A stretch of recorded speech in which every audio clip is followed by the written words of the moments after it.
Ladies and gentlemen, the dust of the MLB trade deadline has begun to settle. Well, it is already settled, as we do know the Philadelphia Phillies have two new key members. Harrison Bader and Johan Duran come on down to Philadelphia here. Luke Arcaini and I are here to break everything down that did go down to the trade deadline, both with the Philadelphia Phillies and around the league. Dive into the latest takeaways, the high expectations that are on for Justin Crawford there, and anything else that you guys have on your mind. So make sure to get involved in the conversation in the comments there. But Luke, I'll throw it to you right off the bat here. How are we feeling after the madness that was today?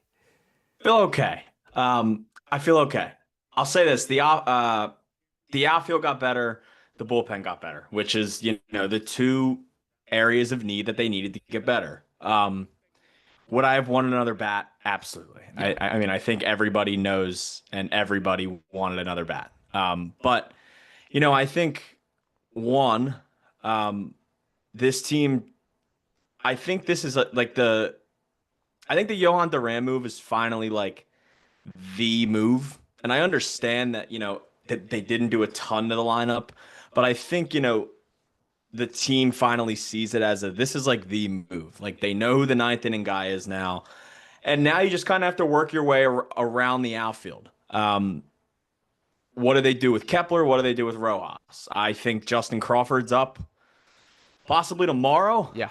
I think we'll definitely dive more into that.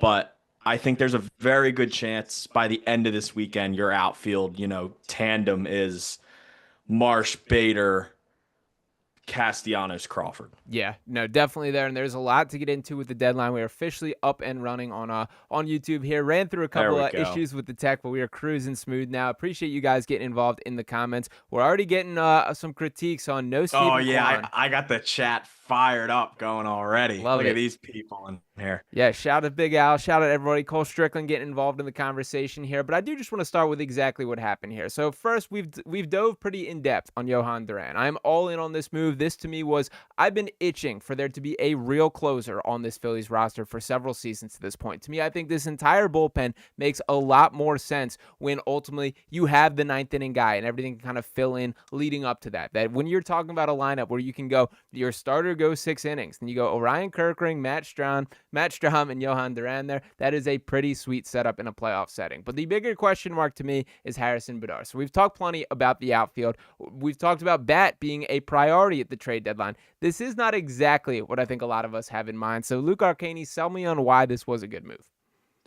Yeah. All right. So I understand, right? I understand maybe Harrison Bader isn't the flashiest move. Yep. And maybe he's not like the savior of this Phillies team. But I think right now, if you look at the list of outfielders that were traded, right? Bader, Laureano, Mullins, Alex Call, Austin Slater, Jesus Sanchez, James Outman, Randall Grichuk, right? Yep.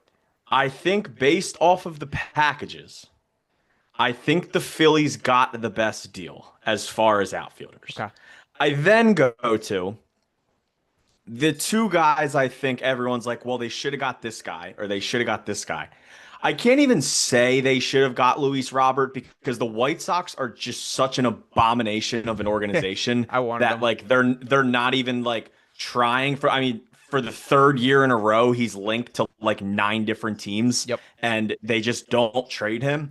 I think the only other one would be Steven Kwan. Yeah. But the Guardians went into this deadline saying we're getting a haul for Steven Kwan, and they wanted Andrew Painter. I believe I saw a tweet earlier that Matt Gelb was live a little earlier and said it seems like Dombrowski went very hard for Kwan. He just didn't back off of not trading Andrew Painter, and I can't fault him for that.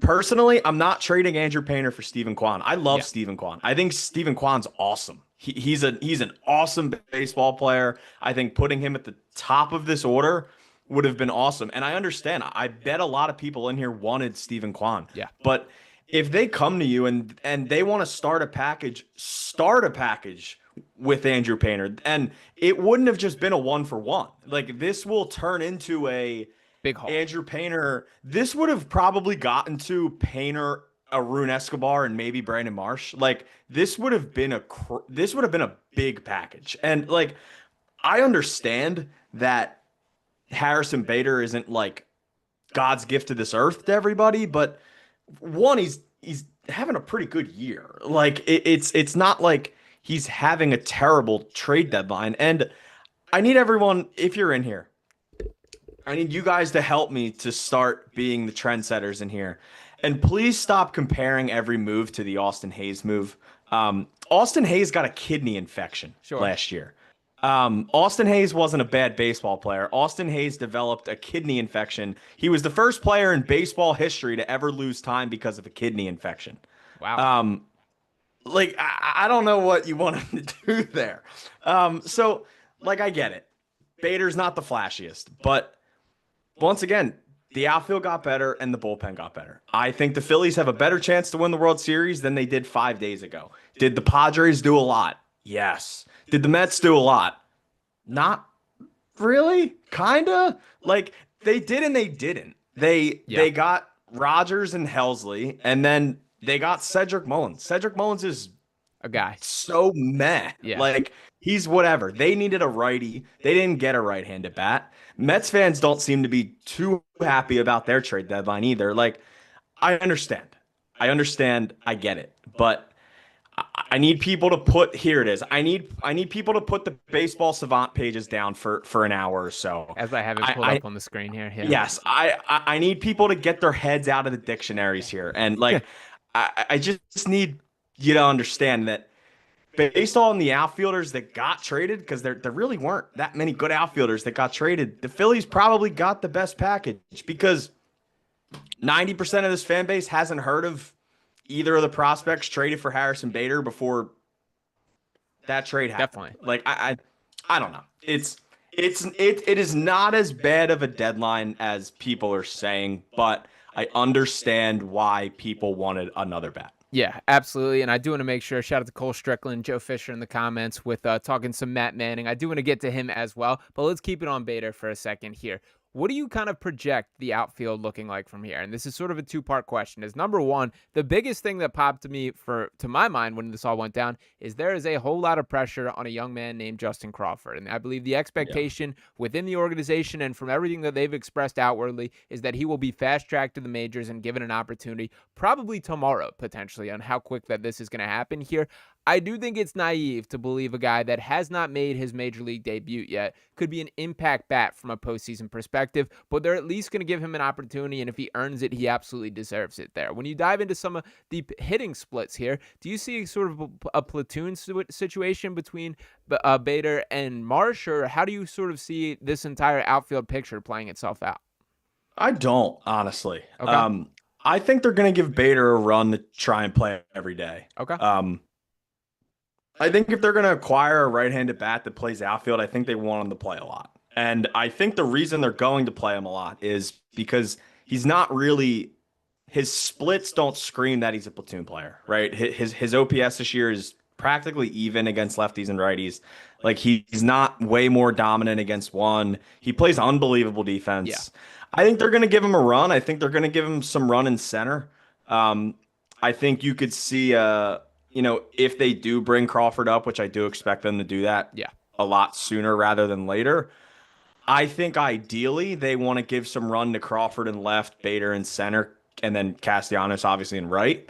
And then I think Marsh is kind of your bench guy, comes in off the bench, gets some starts here and there. But I think they're going to give Bader some run here. I don't think they're going to trade for him just to be the fourth outfielder. Realistically, right now, I think they might think of him as their second or third, because I don't know what they're gonna do with Kepler. I have a feeling Rojas will probably be sent down to AAA tomorrow. Interesting. That's probably the most likely. I think they'll option Rojas before they DFA Kepler, and then if they get to the situation where they have too many outfielders, then I think that could happen with Kepler. But I think they're gonna give him some run in center. Yeah, and that was my next question is what is next for Max Kepler, which we will see. I certainly feel I think we've seen enough of the Max Kepler experience and to note for who this guy is or who he isn't, which I guess is probably the more relevant part of this. And for Kepler specifically, he had every opportunity to earn the everyday left field role. That is what the Phillies expected and hoped for when they did sign him to that contract this year. It has not come together. It just has not this year. So I guess if you can contextualize how much of an upgrade is Bader to Max Kepler directly here, or is that sort of an unfair question based on, a little bit different styles of player? No, I mean it's not. I mean, he's been a way better player this year, Bader, than Kepler. I mean, his OPS is 100 points higher. Yeah. Max Kepler also plays a really good left field, and Harrison Bader is a better defender than Max Kepler. So they got better offensively and defensively. It's just a shame it didn't work out. Like I didn't really understand the fit from the beginning. I just thought they needed a righty, but it's probably heading towards him being DFA'd. I still get like a weird feeling that maybe they'll try and keep him around and have him as a bench bat, but I don't know if you want a $10 million guy on your bench, but I also don't know if you want to DFA a guy that you paid $10 million to. Listen, I mean, it's a lose-lose either way. They spent $10 million on this guy, and he's probably not going to be on the playoff roster. But, yeah, I mean, you're going to see more of Bader than Kepler. You're going to see more of Marsh than Kepler. I don't know who the Tigers have going tomorrow night. I'd have to check.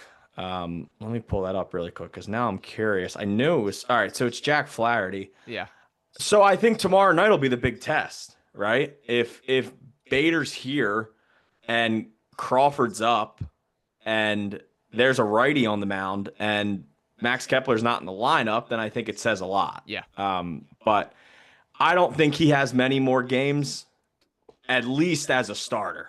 They could hold him on the bench for a little bit, but it'll probably just get to the point where he's DFA'd. Yeah, quick hitter here before I dive more in-depth question. Cedric Mullins or Harrison Bader, who you taking? Harrison Bader. Okay, love that confidence. And I'm not saying that, and I'm not saying that because I hate the Mets. I think the Phillies got a better package for Bader than the Mets got for Mullins. I think our fit of Bader is better than the Mets fit of Mullins, and I think if I went into the playoffs, I think I'd rather have Harrison Bader and Cedric Mullins. I think I agree. I'd use it. Maybe it's me coping. Yeah, but I love the confidence in the answer, and I do think that is fair there. That I think like it makes more sense for the Phillies. I know that the right-handed bat was a pretty obvious need from an outfield perspective, and then he does check that box there. I personally was certainly hoping for a bigger swing. Luis Robert, I'd fully talked myself into, and Adolis Garcia sort of floating out. I was certainly sipping that Kool-Aid if it was on the table, but nonetheless, these are the cards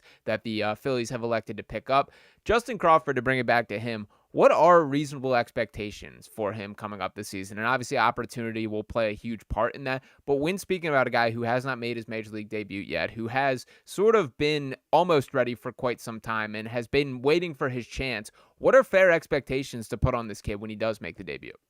Yeah, it's tough because this is now where you get to the point where a lot of the fan base puts a ton of pressure on him. Yeah. And a lot of the fan base puts a ton of pressure on Andrew Painter. He's good. He's good. He hits a lot of ground balls. Yeah. But he's good. He's really fast. He plays a really good left field. He steals a lot of bases. Yeah. He's good. He's not the savior, but once again, I think you can work through a Marsh, Crawford, Bader trio of those two positions and be good enough. I think it'll be fine. Like I'm not expecting him to come up and just be like awful. I think he's gonna come up and be good because he's been really, really good in AAA. Mm-hmm. But the unfortunate situation for him now is that he has the pressure of the Phillies didn't get another bat, and now everyone's expecting him to be the bat, when realistically he's more of just an all-around baseball player than he is some big bat threat. Yeah, that is my fear, that I think he's going to be thrust into a conversation of expectations that really is not fair to him individually, and probably are not ones that he can deliver on unless he goes on a crazy heater here. But we will see how that shakes itself out. I'll also note, like, the Rojas stock certainly feels like it's at probably an all-time low based on his status with the Phillies here. I still see value in him being a bench guy that, like, if it is the 6th inning and you hold a 3-2 lead or whatever the case may be, and you need a little bit of that additional just range that he can cover from an outfield perspective, that's something that appeals to me and something that I certainly value more than like what Kepler brings to the table. Like, I would say Rojas having a defining skill for his defensive impact, and obviously he still has his slip ups and has his moments where it is frustrating to see what he does and bring to the table from a defensive perspective as well. But having that defining trait is something that Kepler, I just feel, is kind of meh all across the board on. Do you Yeah. think that's something the Phillies view the same way, or because of the investment with Kepler and the options that Rojas still has, then that is something that will more directly play out that way? Yeah, I think keeping Crawford over Kepler, I think he gives you more Okay. Crawford than Kepler does. Which, by the The way, only in itself is kind of damning for why'd you give this guy $10 million this offseason? correct. But the only real spot he doesn't give you more is in power. And the only reason that I think they would consider keeping Kepler on their bench is because he'd be their only power guy off of the bench. Theoretical And power I guy. know, Yeah. and I know, yeah, everyone's power, power, power. But if you put him on the bench, he's got the most likely chance to maybe hit a home run, right? Like Marsh, Yeah. Marchand, I got right? more faith Like in Otto. I'll tell you straight if up. yeah, and that's fair. But if Marsh starts in, let's say Marsh starts in left, and Crawford would start in center that night, and Harrison Bader would be the bench guy that night. If you needed a lefty off the bench, it's either at that point you would go to somebody that's not here or Max Kepler because you're not going to Rafael Marchand to pinch hit as a lefty. You don't pinch hit your backup catcher. Right. So Nor that's has he that's the earned the tough part. opportunity, Marchand. No, he hasn't because he can't really hit. Yeah. Like I don't want like I understand he doesn't play a lot, but like he can't really hit. So that's the only tough part. It's just I think that's the only really spot they would keep Kepler around. But yeah, I mean I think you see Crawford up here soon, and I think it's a Crawford, Marsh, Bader sort of trio out there on Yeah. the left side. Yeah, that makes sense. Now, to hop topics a little, we are getting some Matt Manning love in the comments here, which I'm all about. So, Luke I'll Arcaini. talk about Matt Manning. Yeah, You want to talk about Matt Manning? yeah, let Let's me hear go. it. I actually had a few Matt Manning notes that I was writing up All right, well, give about me the 10 minutes sales pitch ago. on him, and what was the exact Um, transaction here? As this one was slipped through as I was getting set up here. yeah, so he got DFA'd by the Tigers. I believe it happened this morning. He's pitched a little bit for the Tigers. Okay. He's kind of been, up and down, up and down. But I mean, not great career numbers in the majors. 4.43 ERA, 50 starts. He's fine. Okay. He is only 27. Okay. And he's a young 27. So he hasn't hit any sort of arbitration yet. Like there's years there. I think it's one where he kind of goes into the Gotham lab and maybe they find something there. Not anything crazy. They traded a guy that apparently I saw somebody tweet about it. So the Phillies PR sent us like the trade and they listed him as a pitcher. The guy the Phillies traded. Apparently he's an outfielder. I'm gonna be honest. I haven't even heard of the guy that they traded for Matt Manning. So that kind of tells you all you need to know. Yeah, not encouraging sign. But so honestly, I don't really know what position the guy plays they traded, but I didn't really know who he was. So it's fine. It's a guy. Listen, he's not going to be taking down innings for us this year, but Okay. they optioned him the single A Clearwater, which I was a little surprised about. Granted, they'll probably move him up soon, because he's not like a single A guy unless they're going through like a retool phase with him. But yeah, there's your spark notes on that, man. All right, I'll take it there. Now, bigger picture here. It was a busy day across the MLB from a deadline perspective here. There was an arms race going on across the National League. What the Padres did, what the Mets did, you can go team after Padres. team. Is there a team that you would say raised their ceiling in a way that I don't think the Phillies did, or a team that you would say went all in a way that the Phillies maybe should have, or any team that you would say changed their outlook dramatically from the moves that were made today? I mean, it probably has to be the Padres. Because I'll tell you this, they're not thinking about their future. And if they don't win a World Series in the next 2 years, this was a disgustingly bad trade deadline for them. Fair. They traded a guy to the A's today for Mason Miller that is probably going to be the star of the new Las Vegas Athletics. He's sick. He's so good. I think he's like the 6th ranked prospect in all of baseball. Highest traded in, I want to say 20 years was the stat I saw. Yeah, something crazy like that. Yeah. I will say the Ryan O'Hearn Ramon Laureano move was shocking. I saw it originally as just O'Hearn, and then it came in like 30 seconds later that Laureano was also in that deal. So that was a pretty sick trade for them. I will say their bullpen's gross. They had, I think, 2 or 3 all-star relievers. They added Mason Miller. I don't know. Like, I would rather send Johan Duran, or I would rather get a Johan Duran for our package than what the Padres got Mason Miller for that package. I think Mason Miller probably in the long run, maybe 4 or 5 years down the line, will be the better pitcher. And considering he's not a free agent until 2030, but they sent a lot for a reliever. So, I mean, they're making a really good bullpen already even more insane by adding him. He's definitely having a down year. Just sort of compared to, I guess, last year, his first like really big year that he had. I have seen a lot of people they're trying to blame it on that mound in Oakland. I remember when the Phillies went there, I think Wheeler talked about it and Sanchez talked about it. So maybe he gets onto the Padres mound and he just like completely finds it again. But throws heat. We'll see. Throws heat, that dude. So you kind of answered the question, I think, in itself there. All things equal, take the package out of it. You do think Mason Miller is a better closer than Johan Duran? This season, no. Okay. Overall, if you got to invest Duran's in one, better. You think Duran's better? Yeah, I think Duran's better. I mean, at least based off of, just straight stats this year, Duran's been a lot better. Mason Miller's not having that great of a year. No. I got to pull up the actual. I believe the ERA is stats, in the 4s. It's like 3.5. I think So he's got a 3.76 in 38 games with 20 saves. I mean, Duran's definitely having a better year. Yeah. Who would I rather have in 2028? Maybe Mason Miller, but at the same time, Duran's also young too. Yeah. So I don't know.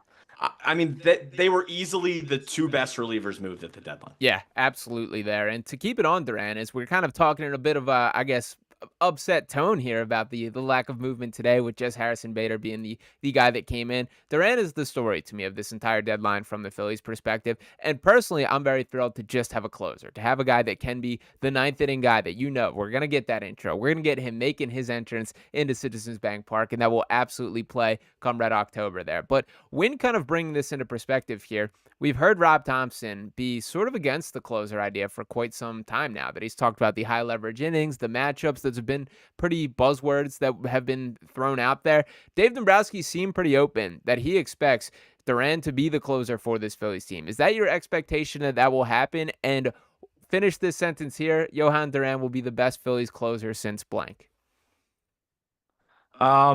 He's 100% going to be the closer. Okay. Like, they're going to fully commit to him being the closer. He's going to be the 9th inning guy. Dombrowski said it last night. Rob Thomson said it last night. Man, that's a really good question. Lidge, I'll tell you Papelbon, where we at? Based off of, Lidge had one good year. Oh, don't disrespect Brad Lidge. No, I mean he went perfect. It was one of the best seasons ever in a Phillies uniform. But it's not statistically wrong that he really only had one good year. Based off of stuff, he's probably the best reliever I've ever seen in a Phillies uniform. Wow. Okay. I like that. And I haven't even seen him in a Phillies uniform yet. Fair. So that tells you all you need to know about Duran. He's nasty, dude. If anyone's watching, I sort of went into his back end stats and a lot of nerd stuff last night on his Great pitches. article.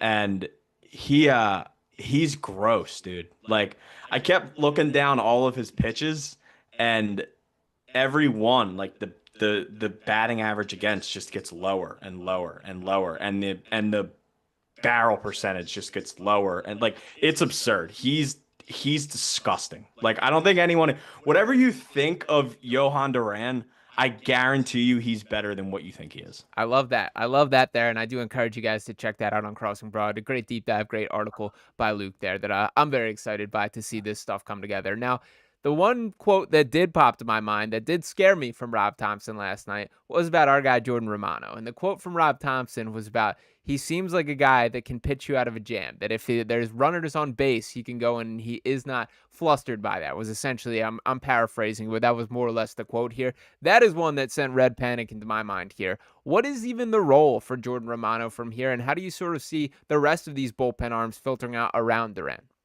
Yeah, I don't know. So obviously Duran's the ninth inning guy. Strom and Kerkering tandem will take down the seventh or the eighth. Yep. Robertson will come up on August 5th. I think ideally, if a starter only gives you five and you have all of your relievers healthy, I think ideally they would go Robertson, Strom, Kerkering, Duran. Okay. I think if there's a lot of lefties that are set to be up in the eighth, then they could flip Kerkering and Strom kind of thing. But after that, I don't know what their plan is with Romano. He doesn't seem like a DFA guy to me. He, to me, seems like they'll probably just stash him as long as he can and throw him into some low leverage stuff. And if all of their relievers are down and he's up, then they'll have to use him. I don't know. I mean, maybe they could DFA him. I am leaning towards they probably won't. He can't pitch in the playoffs, though, dude. He just can't pitch a playoff inning. Yeah, no, he can't. No, you're right. But I don't know. I will say, and I completely missed this, and that's bad by me, but Dombrowski had a little media thing here right after the deadline. He said, Dave Dombrowski says he believes Justin Crawford is ready to play at the major league level, but he needs to play. And Dave says he is not sure they have the capability to have him play full time at this moment. Okay. I think that is, that's an interesting quote. I think that's him just saying that today before they make the move this weekend, if I'm being honest. Okay. But then he also went on to say something about Kepler, and I gotta find it now. All right, I got two more bullpen questions, and then we will wrap up so you can get into the full media world of that angle there. But the two more bullpen questions I have is, number one, David Robertson, man. He's 40 years old, and I understand that there's been some good moments for him in a Phillies uniform. There's been some not good moments as well. What is your level of confidence there? And the second part of this is the obvious arm that is missing from this entire equation is Jose Alvarado. Now, obviously, that's a dude that is suspended and ineligible for the playoffs. I believe August 15th is the date that he will come back again. Do you reintroduce him to this bullpen? I personally feel that I would just use him up as an innings eater, and you're not too worried about the wear and tear in the arm from a playoff perspective. But there also is some credence to the belief of roll with the guys that you're going to roll into the postseason with. So how would you handle Alvarado coming back? And is it fair to be confident and believe in David Robertson, or do you think that is a little bit naive? Yeah, I think there's reason to be optimistic. One, because he's not going to be like taking down crazy innings. He's not your closer. He's in a normal situation. He's not a eighth inning guy. He's going to take some innings down. As far as Robertson, he's fine. They didn't trade anything for him. They just gave him money. Like I'm completely fine with it. He has a track record, whatever. Alvarado, they need to just burn Alvarado into the ground. Unfortunately, they have to get everything they can out of him from August 15th till September, whatever. And just hope he comes back fine next season. Like the biggest thing of this all is Jose Alvarado let his team down. So there's no point in you just burn him into the ground, and I don't mean that in some crazy way. You use him as much as you can. From August 15th, I believe, is the day that he's eligible to come back till the end of the season. Because like you have to get Kerkering some rest. You have to get Strom some rest, and not having. I mean, it feels like Orion Kerkering pitches almost like every single night. Yeah. These guys need some rest, and I think they're going to have to use Alvarado for that. Yeah, and I think last year was the complete evidence of that, as we kind of saw. We Yeah. saw great seasons from the bullpen. And that was last year was by far the best the bullpen has looked in this era of Phillies baseball, this sort of postseason run. And they all sort of flamed out. Like we did not see that come playoff time. And that's something that I think they do need to avoid. So I do agree with you. I would use Alvarado a ton and just get through the innings here once we reach that stage of the regular season where you are starting to framework health and making sure you're getting proper rest time. But it is a huge disappointment there. That is a guy that I would love to have as a weapon or a tool from a postseason perspective. He's not perfect. He has his flaws, but you can't teach how hard he can throw it. And when he has it going, the dude snaps. He certainly has his days where he's off as well, but will be interesting to see how that plays out. You had another thought on Kepler that I sort of cut you off from? Yeah, so they put something out, or Dave Dombrowski said something about Kepler, and it was like it was probably the most textbook Dave Dombrowski line ever. Not much you can say there, to be fair to Dave. No, there's not. He said he's playing left field for us at this time. He's actually been swinging the bat a little better, particularly versus right-handed pitching, but he's part of our roster at this time. I think at this time holds a lot of weight in that sentence. Yeah. Because I don't know if he'll be a huge part of their roster in 2 weeks. Yeah. Listen, he's here, and he's here for at least today. Like, they're not going to make roster moves today. They'll do it tomorrow at 2:30 before the game. We'll know tomorrow. And just because Kepler doesn't get DFA'd tomorrow doesn't mean he couldn't get DFA'd down the line. Mm-hmm. But as far as now, Max Kepler's on the team, and the president of baseball operations, unfortunately, can't just call him a terrible baseball player to the media and say he sucks and he should be cut and he's going to be cut tomorrow before the game. Like, he just can't say that. I understand everyone in this chat probably wants him to say that, but unfortunately he just can't say that. And I will compliment Dave Dombrowski right here. I honestly, watching his full media availability yesterday, and I have not seen the one from today just yet, I thought he's like really thoughtful and really in-depth in his answers in a way that you don't always get from general managers, like him even speaking through some of the negotiations and how hard it was, how they're like the tough market to add players in, and sort of some of the deals that they were battling, how they talked to multiple closers, all this side of things. So I give Dave Dombrowski a little bit of a shout out. I do appreciate the way that he does talk through things in a way that I don't think we always get from front office members. Yeah. Mm-hmm. Yeah. He's very, and he does sort of walk around the bush a little bit. Sure. But he definitely does give you what you want to hear a lot. I mean, and I know I'm tired of having this conversation too, but it's about the guys that are here, man. Like, yep. Alec Boehm's got to figure it out. Yep. Castellanos has to figure it out. Like Realmuto has to continue what he's doing right now. Like, it sucks. It's annoying to say. Like, it's so annoying to continue to have this conversation the day of the trade deadline every single year. But it's about the guys that are here as much as it is about the guys that weren't here 2 days ago. Yeah, no, you're absolutely right about that. And we'll wrap it up with this final question here. If you got to slap a grade on it, what are you giving this trade deadline by Dave Dombrowski, with Johan Duran in, with Harrison Bader in, with the prospects sent out as expected, the full package as a whole? How would you grade this? I'm gonna give it a B. Okay, I would B minus. B flat. B minus was where my brain went. So, yeah, I'm gonna give it a B flat. Mm-hmm. I think the Duran move was awesome, dude. Yeah. It was so good. It was a package that I didn't think they would get that done, and they got it done. So that was really impressive. I like Bader. I would have liked Bader a lot more if they got one more. So I'll go B. Yeah, I think that's completely fair. I'm happy to see them actually invest in a high leverage reliever here and not a guy that's a rental. To me, that's something that was important to me. Is Carlos Estevez honestly was pretty solid last year, but I was sick of like just the rotating arms. Like, this is now our guy moving forward. Yeah, he's the closer. Johan Duran He is the closer. is the Phillies closer, not just this season, but moving forward. And I think that there is something really solid about that I appreciate. So some harsh grades in the comments. See a lot of Fs flying around. Kenneth throwing a B- as well. But I appreciate you guys getting in the action involved here. Me and Luke going to start to introduce these live streams a little bit. Could have some plans coming for playoffs. So maybe some watch along stuff. We'll see what we can get into. Hammering out the tech side of things. So I had some growing pains today, but appreciate each and every one of you guys hanging with us. Luke, any final thoughts on the trade deadline or anything else before we wrap up here? Oh, final thoughts. Don't just immediately be out on Harrison Bader because they didn't get the guy you wanted. Don't let acquisitions that didn't happen affect the acquisitions that happened. Okay. Because Johan Duran is sick, and it's a shame that everybody all of a sudden hates this deadline when they got the best reliever in the entire sport this year.